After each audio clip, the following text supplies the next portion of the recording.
Hello beautiful soul! Welcome back to my channel. This is my channel. I'm from Japan, Kabayan Taurus. This reading is for you. Tingnan natin ang iyong July 2026. Maraming salamat muna sa mga subscriber, new subscriber, cross-watcher, at sa mga bagong pasok dyan. Welcome na welcome kayo sa bahay ni Ate Ai May. Salamat din sa katapat ng puso niyo mga comments. At sa mga nagpa-personal reading, marami pong salamat. Kung gusto niyo ng personal reading at energy niyo lang gusto niyo makuha natin, ilalagay ko dyan sa screen sa video yung aking FB. Pakitext na lang ako sa Messenger. Check nyo maigi para hindi kayo ma-scam kasi may nagagaya sa akin. General reading, energy reading, ano man ang gender mo, ano man ang edad mo. Gawin yung guide yung mga warning i-reverse nyo, i-analyze nyo, at i-reverse nyo, okay? Pilitin yung maiwasan. Gawa kayo ng paraan.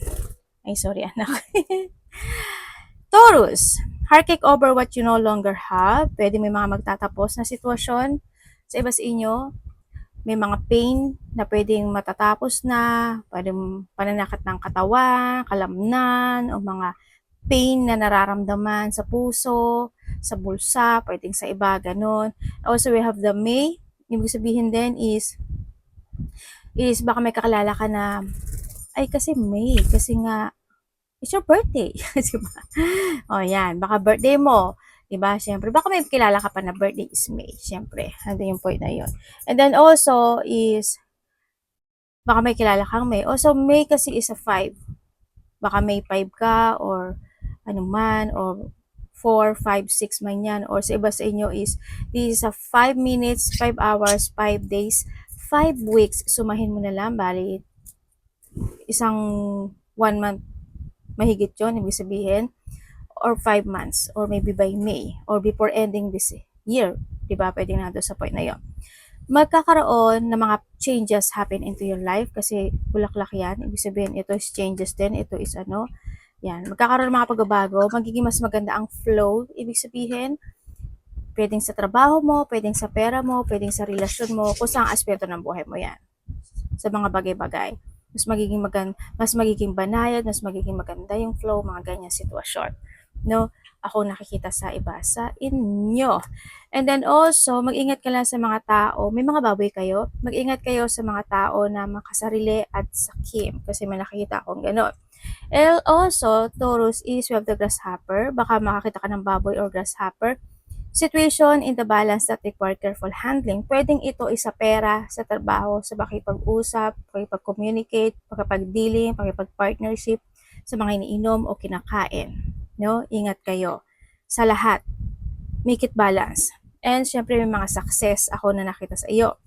Pag-uusapan ka or handling yung situation na you will be shine, kumbaga mag-spark ang iyong energy this time sa iba sa inyo.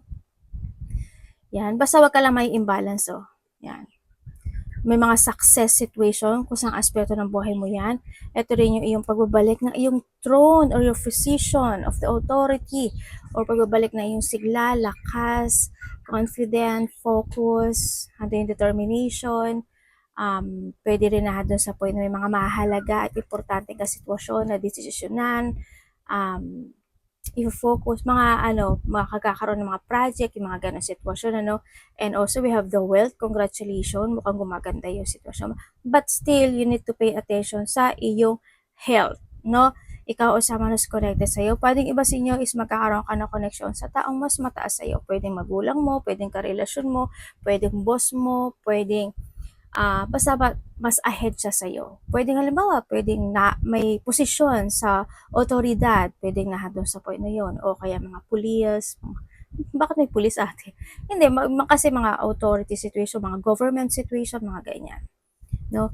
And we have an egg, success assured with good plan and hard work. Ano yung sitwasyon na you give your effort and hard work sa mga bagay-bagay, parang handun yung, alam mo yung parang naglilimlim ka ng situation, you're investing something, parang nandun sa point na yun, when it comes to an egg, parang you want to be perfect this situation, nandun ka sa point na yun, may mga hinuhulma ka, pinaghahandaan, o may mga nililimliman ka, baka iba sa inyo is may mga buntis, mabubuntis, o mga anak, o kung may mga pet kayo, alagang hayop, pwedeng doon, or may mga connection o may taong kukonect sa'yo na gano'n yung kalagayan niya, no? Pwede na handun sa point. Siyempre, handun yung point, mga pagpaplano, no, sa iba sa inyo. May ba kayo sa itlog? And spiritual love. Pagdating dito is, ando yung point of love. Ando yung purity love ng tao pagdating sa'yo. Pwedeng may tao na someone is connected sa'yo or ikaw connected ka rin sa kanya na they investing more. Ando yung purity love. Pagdating dito kasi sa spiritual love is ando yung point of pwedeng magulang, kapatid, anak, mga connection, no? Also, when it comes to alili is ando yung point na mas magiging more on matured ka this time or you need to be more on maturity this time. Siguro kasi baka may mga pagdaanan ka, ibig sabihin. Kaya rin pinag-prepare ka siguro ni universe, ano? Yun na nakikita ko sa iba sa inyo. Yun. Yung iba sa inyo, may taong aware pagdating sa'yo. Parang alam mo yung point na sa iba sa inyo kasi nagkakaroon ng pagpaplano, no? Yan, may mga plano ko nakikita. Then, kung sa tao ito, meron kang tao na pipilitin mong intindihin siya. Or maiintindihan mo siya or siya sa'yo, something ganon. Yun na nakikita ko. And we have the shark. Baka makita ka ng shark. May alaga ka bang shark? Kinakaan ba yung shark? Nagtanong talaga ako. Kasi hindi ko alam kung kinakain. Curious lang. Ano ba yung lasa niya? Sabay ganun yung iba. And, syempre, we have the shark. Ibig sabihin, when it comes to shark para sa akin, this is mga tension na hindi pa totally nare-resolbahan. Mga ganong sitwasyon. Also, when it comes to ito is take care or there will be a loss of material wealth. Ibig sabihin, mag-ingat ka pagdating sa kaperahan mo. Ibig sabihin, kasi kaya dito si Lily, alam mo yung point na iba may mga maganda yung mga lumabas. Ibig sabihin, kung ano yung meron ka sa ngayon o yung mga darating sa'yo, sana wag short time siya, no? But, if ever, kasi hindi porket alam natin na short time, pahalagahan natin. Diba? May mga ganong sitwasyon. Hindi lang ganon. Short time man siya or pangmatagalan man yung blessing na darating sa'yo, kailangan mong mag-ingat pa rin. Diba? Andun yung point na yun. Ibig sabihin, pwedeng magdumaan ka sa sitwasyon mo na, halimbawa ngayon, bugso yung blessing mo, parating na parating, diba? Ibig sabihin, pwedeng yung mag-stop agad. Kaya you need to be careful when it comes to your money. I-invest mo siyang maigi.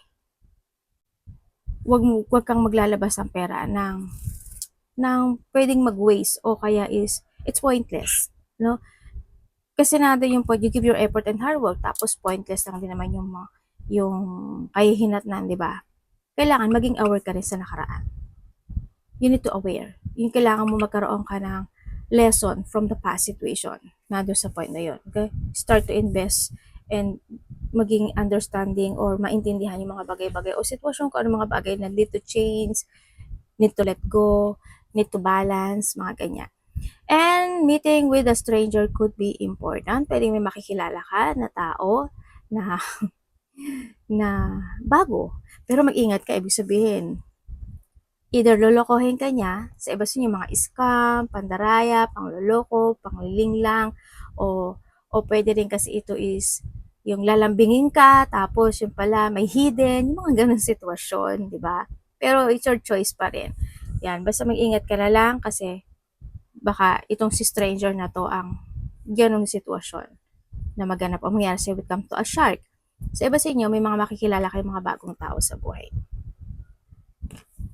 May matanda ko nakikita dito. And then also opportunity or windfall. Tamang ganda na niya. Oh. Ibig sabihin may mga darating na ideas ka o kaya may mga creation, may mga project, opportunity na magbubukas sa'yo, darating sa'yo. Yan. Or there's a windfall. Ano? Pero mag-ingat pa rin kayo. Oh, di ba? Someone is trying to come between you and a friend or something you want. Aba, kung sa third party ito, ibig sabihin may tao na gusto mo balik. Or may tao na, or kaibigan, or kakilala, ganyan. Or connection na paulit-ulit na bumabalik. Or iba, kung love life ito is they thinking about na bumalik or kasi gusto niya ng peace or gusto niya makapag-usap, mga ganong sitwasyon. Or kung sa mga kaibigan ito, ingat ka na lang kasi hindi lahat is mabait. Alam mo naman, 'di ba ganun man ang buhay ng tao, 'di ba? May mga toxic person, toxic friend, ingat ka na lang din. O mga kamag-anak, anak, kapatid, ikaw, sinama si Taurus. Anak ko ba? Siyempre isasama kita, alam nga naman sila lang. Anak, hindi pwede yan. Doon, hindi pwedeng kainin yan. Mag-isipan mo maigi ha, yung mga desisyon mo, hakbang mo, action mo. Kasi handyan si Shark. Ikaw din. Uy.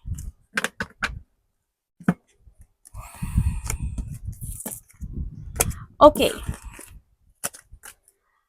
Taurus. Ito din ang anak niya. Anak ko, kulitis. Ayun, sabi ko sa'yo, may nalulungkot and want to apology. May tao nang gusto ng forgiveness at nagigilty siya. Someone want to confess, di ba? I told you. Sabi ko sa intuition ko yun. Kanina. May taong galit.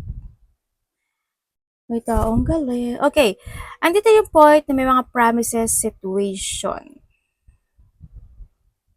Pwedeng may taong mangangako ka sa kanya or may taong mangangako sa iyo.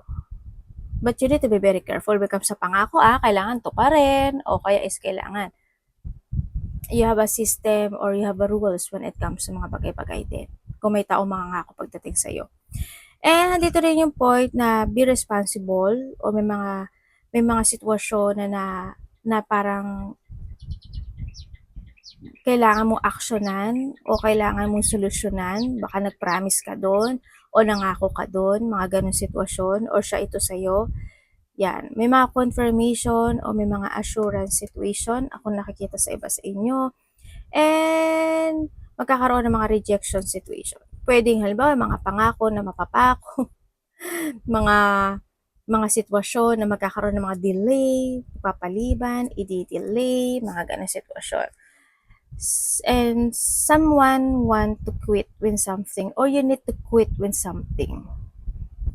When it comes to quitting kasi is, halimbawa, when it comes to quitting, pwede yun, ay, tama na, ayoko na ng away, we want to quit, magbati na tayo, pwedeng isa yun, ha? Ikaw o sa paligid mo.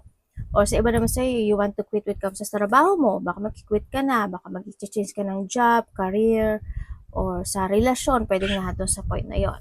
Or nandun yung point na baka lang din may mga situation na sometimes sa panghihinaan ka ng loob, pwedeng nandun sa point, kaya nag-delay, diba? Yon. And also, handun din yung point na awareness and you need to awake with something. No? Kailangan mo maging aware. Kaya handito rin si handshake. Mag-ingat kayo sa kamay kasi baka there's something happen when it comes sa kamay. Siyempre, hindi natin masasabi na baka mamaya may mga, alam mo naman ngayon, di ba, medyo talamak yung mga disease o mga sakit, di ba? Magugas ka palagi ka ng kamay. Huwag naman sana maipit o kung ano mangyari sa kamay nyo, huwag naman sana. And also is, nagkakaroon ba ka ng nightmare or palagi kayong nananaginip na hindi nyo maintindihan o may mga situation na pinapakita sa inyong panaginip, mga ganong sitwasyon.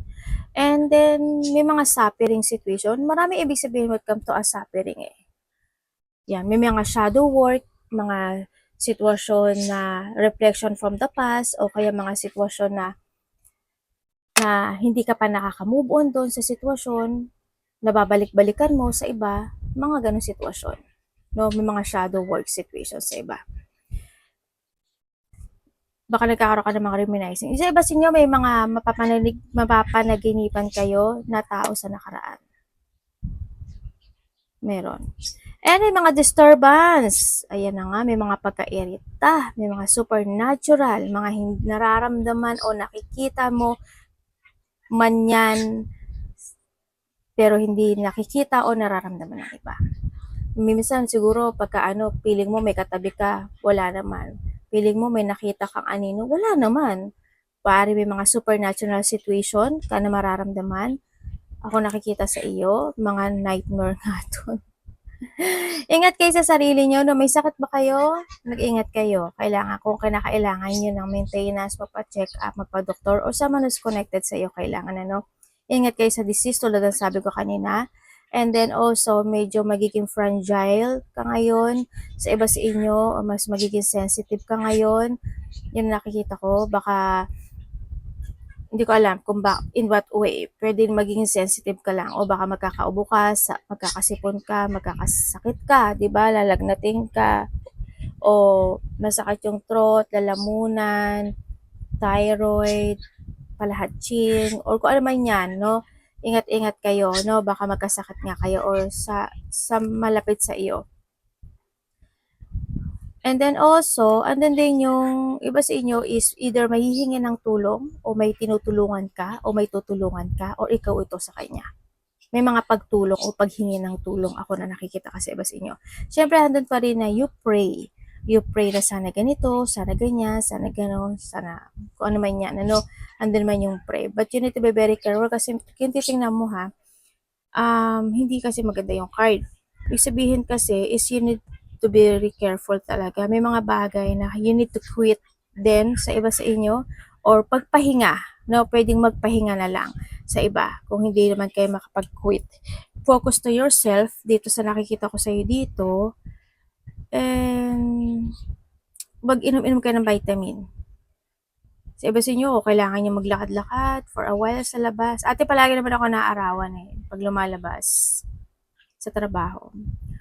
Well, kung gano'n man, it's good, no? Pero tandaan nyo, magkaiba yung araw ng sikat ng araw sa araw hanggang 10 a.m. lang. Kasi pag 10 a.m. pababa na, iba na yung araw nun ha. Iba na yung vitamin na makukuha mo, dun sunog na.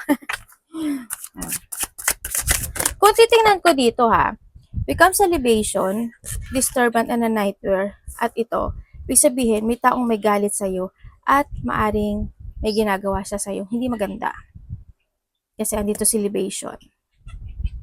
Pinagpipray ka niya na ganito, ganyan, ganon, ganon, kung ano man yung masasama na yan. Palipad hangin, or pinapahirapan ka, o papahirapan ka, or pwede na unti-unti ka niya pahihirapan. Pwedeng na doon sa point na yun. No? Unti-unti ka niya uubusin o baka pinipray niya na sana ganito o baka naman when it comes to alab, sana dumating na, sana bumalik siya sa akin, sana ganito, sana ganyan, sana kumonek siya sa akin. Oh, di wow, di ba? Baka ikaw to ha. Natawa akong bigla dito sa ano ba yung mga kung ano man yan. But you need to be very careful. Mag-asin-asin kayo. Basta wag lang kayong gagawa ng hindi maganda kasi magbabak yan sa inyo.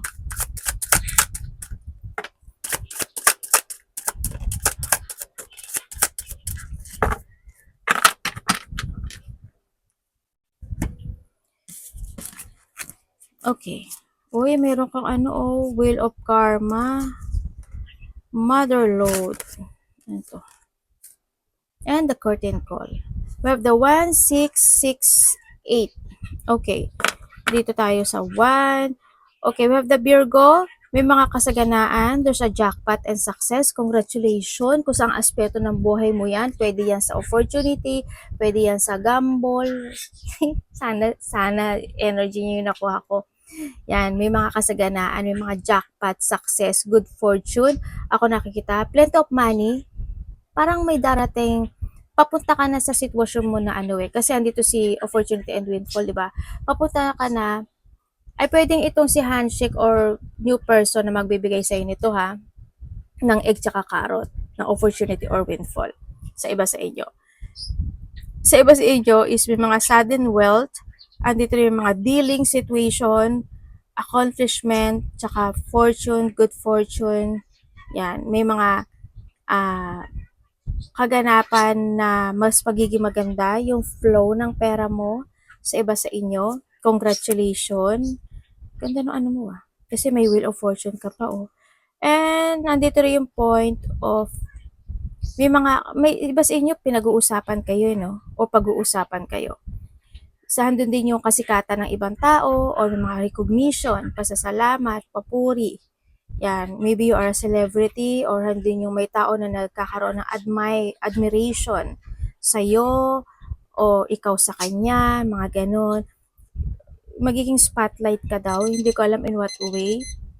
Magkakaiba kasi kayo kung in what way na ano, pero din yung mga appreciation, situation. May mga focusan ka daw ngayon. Manonood ba kayo ng sine or you're in a theater situation o yung trabaho mo o artista ka? Yeah, may mga mag-watch ng movie sa iba sa inyo. And then also, yan, Wheel of Karma. Fortune din to, oh. May fortune ka talaga, luck and fortune. Try nyo tumaya. Malaki man yan o maliit, congratulations. Kung sa opportunity man yan and windfall, congratulations pa rin sa nakita ko. Pero, syempre, huwag nyo pa rin kakalimutan yung sarili nyo kasi magiging fragile kayo no? Huwag labis, no? Ingat lang din kayo kung saang aspeto ng buhay mo yan. And may mga bunga na magaganap. Isabihin, kung ano yung ginawa mo na sitwasyon, yun yung aanihin mo talaga. Kung gaano mo ginawa o ano ito? Hinard work mo yung sitwasyon, yung ma-harvest mo. Yun ang sabi dito. Yun. May mga, ano ito? May mga tatahakin ka na direksyon o mga bago opportunity na darating sa'yo. Yun nga tulad na sabi ko na may magtatapos. The potential ending begin. And then also, is sa iba sa inyo mga pagtahak ng direction opportunity, may mga good luck, good karma, change of fortune happen sa'yo. So iba dito ano to decision making. Kasi kung titingnan ko dito, ito, may mga bagay kayo na kailangan nyo magdesisyon na. O may mga bagay kayo hindi desisyonan sa iba. Yun. O may achievement ka As in,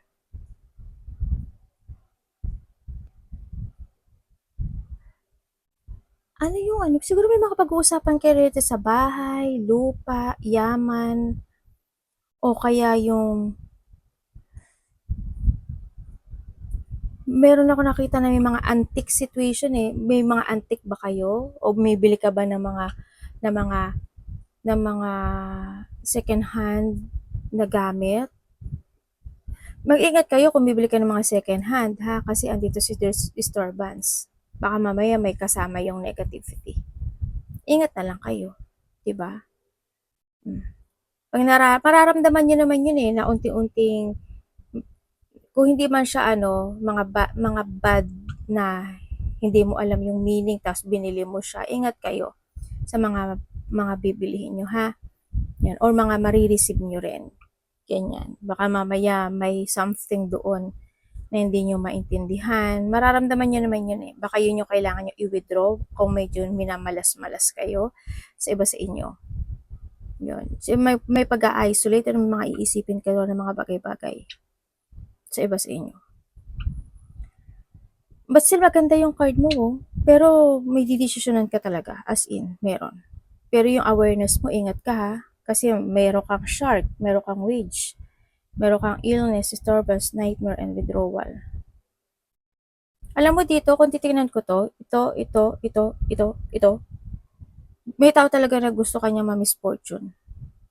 Medyo iwasan lang kayo, no? Huwag kayo makikipag-away. Or gusto niya na medyo malos ka, o kaya is hindi ka magwagi o hindi maganda yung buhay mo, mga ganun. Or maybe ikaw ito, ingat ka na lang din. Kasi, boomerang yan. Okay? Arigato namaste, God bless.